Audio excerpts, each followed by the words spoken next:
Hi, we are coming to you from Wall Street. This is Behind the Buzz, and I'm your host, Crystal Carson. Today we're here with Loren from CB1 Capital to talk all things CBD and investments. Now, Loren, I did a bit of research about how you even got in the industry, and it was from some personal experience. Can you fill us in as to what motivated you and got you to move forward with the CBD industry? Sure. So about 10 years ago, coming back from a business trip, ended up having a massive seizure at the airport, waiting for car service to pick me up.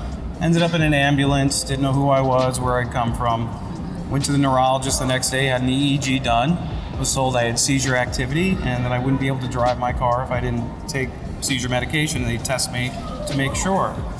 So ended up going on the medication, having all kinds of side effects. It was just debilitating. I couldn't function normally. Yep. Was stacked up on about 5 other meds at least just to handle the side effects from the seizure medication. No. And I just knew that wasn't a good long-term solution. So looking for another answer, I started to do some research and found all this work being done overseas in Israel, Italy, Spain, and all these other countries on the endocannabinoid system.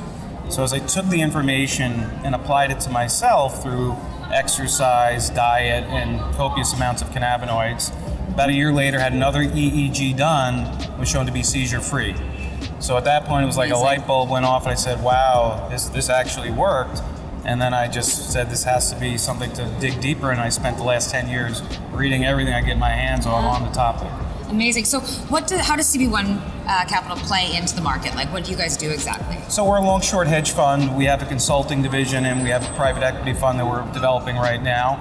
And we're focused on anything and everything cannabinoid related. Okay. The focus is heavily on wellness. We're not looking at Cheech and Chong type of stuff. We want to, make sure that people understand that there is health benefits to these cannabinoids, and so that's our main focus. Amazing. I know that there's a great debate right now between, obviously CBD, people are aware of it, the hemp bill went through, or the farm bill, sorry, with biosynthetic versus other types. Like, what do you think the viability is of biosynthetic CBD, and what is that all about? The biosynthetics are, you have the organic compounds that you extract from the plant. We have the biosynthetics that are created in a yeast, or an E. coli, or an algae, or some other kind of an organism. Okay. And then there's straight synthetics, which are a little bit different, and they're created right now. The biosynthetics at a scalable level become very inexpensive, and we don't have to worry about pesticides or any kinds of tests coming up dirty because it's grown in a lab versus being grown outdoors. The viability is the question mark for scalability. Is it a scalable product? And we won't know for 18 to 24 months is the word. Okay. But if you're able to produce these cannabinoids in a lab, it is more meant for those minor cannabinoids below the main two, CBD and THC. But we can also create CBD and THC in that environment, and that would be perfect for pharmaceutical API, just because you have to have very high purity levels in order for the FDA trials to commence and go forward. So that is where we think it fits the best. There is a thought for CPG, but we won't know really until we understand the labeling and what kind of response the consumer gives to that. So that's a little bit of a question mark. Interesting. Okay, that actually does. I was wondering that because people brought up synthetic, and that didn't make sense to me, but this makes a lot more sense. I was just traveling through Israel and through Europe, EU GMP, and those markets are opening up and legalizing or not even legalizing. Some of them are just making CBD a novel food, which puts it in a vitamin category. What are your thoughts on outside of North America? Like, are you looking at other opportunities outside of our own backyard here? For sure. There are a lot of questions. The EU has a novel food issue going on with CBD right now, where it's almost like a 1-year delay on any products actually getting through that small regulatory type of process.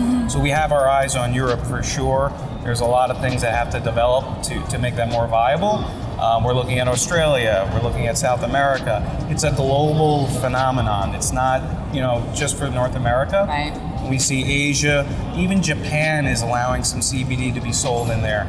So we have our eyes everywhere, and this is a global phenomenon. Amazing. And so in that, you're dealing with research. Where are you sourcing the research? Like, what's your process around that to really get through these studies? Well, to get through the clinical trial studies, we look in-house, based on our prior knowledge of understanding the subject matter.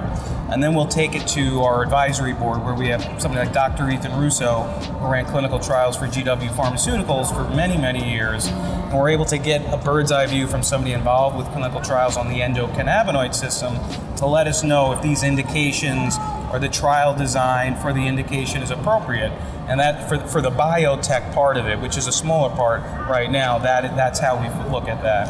And so for the investor audience and for the world of people looking for the next opportunity or where they should maybe be looking at researching to put their money in to invest in a CBD company, have you seen anything out there like as key indicators as a good investment or how to strategize around that? Because it is a trend. It's really, it comes down to the operators at first. That's always the first level of due diligence.